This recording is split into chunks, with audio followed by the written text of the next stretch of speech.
ಇನ್ಸ್ಟಾದಲ್ಲಿ ಸುಮಾರು 2 ಲಕ್ಷ ಫಾಲೋವರ್ಸ್ನ ಹೊಂದಿದ್ದಂತಹ ಇನ್ಫ್ಲುಯೆನ್ಸರ್ ಚಿನ್ನು ಪಾಪು ಅನುಮಾನಾಸ್ಪದವಾಗಿ ಜೀವ ಕಳ್ಕೊಂಡಿದ್ದಾರೆ.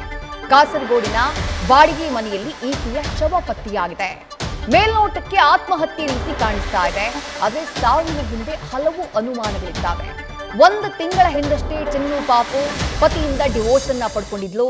ಆದ್ರೆ ಈಗ ದಿಢೀರ್ ಅಂತ ಹೇಳಿ ಸಾವನ್ನಪ್ಪಿರುವುದು ಹಲವು ಅನುಮಾನಗಳಿಗೆ ದಾರಿ ಮಾಡಿಕೊಟ್ಟಿದೆ. ಸಾವಿನ ಬಗ್ಗೆ ಸದ್ಯ ಕೇರಳ ಪೊಲೀಸರು ತನಿಖೆಯನ್ನ ಆರಂಭ ಮಾಡಿದ್ದಾರೆ. ಸೋಷಿಯಲ್ ಮೀಡಿಯಾದಲ್ಲಿ ಇನ್ಫ್ಲುಯೆನ್ಸರ್ ಆಗಿದ್ಲು ಚಿನ್ನು ಪಾಪು. ಆಕೆಯ ವಿಡಿಯೋಸ್ಗಳನ್ನ ಗಮನಿಸ್ತಾ ಇದ್ದೀರಿ. ಆಕೆಯ ಮೂಲ ಹೆಸರು ರೇಷ್ಮಾ. ಜಾಲತಾಣದಲ್ಲಿ ಸಿಕ್ಕಾಪಟ್ಟೆ ಫೇಮಸ್ ಆಗಿದ್ಲು, ಸಿಕ್ಕಾಪಟ್ಟೆ ಆಕ್ಟಿವ್ ಆಗಿದ್ಲು. ದಿನಕ್ಕೊಂದು ವಿಡಿಯೋ ರೀತಿ ಅಪ್ಲೋಡ್ ಮಾಡ್ತಾ ಇದ್ಲು.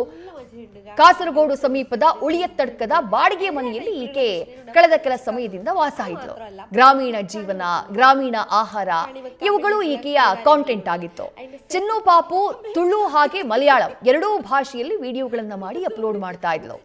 ಸೋಷಿಯಲ್ ಮೀಡಿಯಾದಲ್ಲಿ ಇನ್ಸ್ಟಾದಲ್ಲಿ ಸುಮಾರು 2 ಲಕ್ಷಕ್ಕೂ ಹೆಚ್ಚಿನ ಫಾಲೋವರ್ಸ್ನ ಕೂಡ ಈಕೆ ಹೊಂದಿದ್ದಾಳೆ.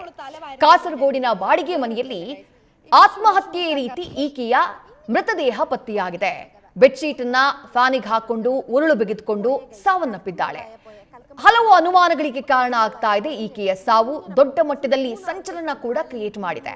ಯಾವಾಗ ಅಕ್ಕಪಕ್ಕದಲ್ಲಿದ್ದಂತಹ ಮನೆಯವರಿಗೆ ಗೊತ್ತಾಗುತ್ತೋ ತಕ್ಷಣ ಆಕೆಯನ್ನ ಆಸ್ಪತ್ರೆಗೆ ದಾಖಲು ಮಾಡೋದಕ್ಕೆ ಮುಂದಾಗಿದ್ರು. ಆದ್ರೆ ಆಸ್ಪತ್ರೆಗೆ ದಾಖಲು ಮಾಡುವಷ್ಟರಲ್ಲಿ 24 ವರ್ಷದ ಈ ಚಿನ್ನು ಪಾಪು ಅಲಿಯಾಸ್ ರೇಷ್ಮಾ ಜೀವ ಕಳ್ಕೊಂಡಿದ್ಲು. ಮೇಲ್ನೋಟಕ್ಕೆ ಆತ್ಮಹತ್ಯೆ ಅಂತ ಅನ್ಸಿದ್ರು ಸಾವಿನ ಬಗ್ಗೆ ಹಲವು ಅನುಮಾನಗಳಿದ್ದಾವೆ. ಯಾಕಂದ್ರೆ ಚಿನ್ನು ಪಾಪು ಪ್ರೀತಿಸಿ ಮದುವೆಯಾಗಿದ್ದಾಕೆ.